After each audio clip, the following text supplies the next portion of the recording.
रहुआ? 2 दिन के बोल के गेल रही। 1 हफ्ता हो गइल बा। रहुआ के पता बा यहाँ का होता? हाँ तो का होता रहा वहाँ पर? अरे कितना प्रॉब्लम बा जा। अरे हर कोई हमरा से पैसा मांगता। महीना पूरा हो गइल बा, पता ना लगा रहुआ। अरे कलुआ, अरे फोन फेंका हो, चला, अरे चला।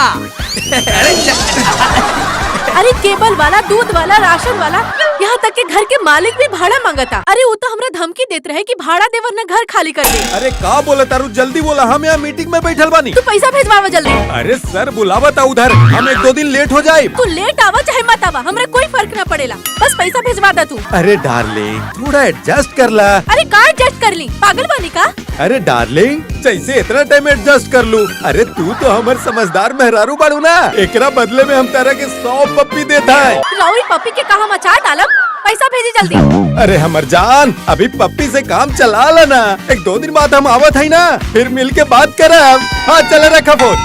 अरे फोन रख दे, ये आदमी हमरा साथे हमेशा ऐसी करेले।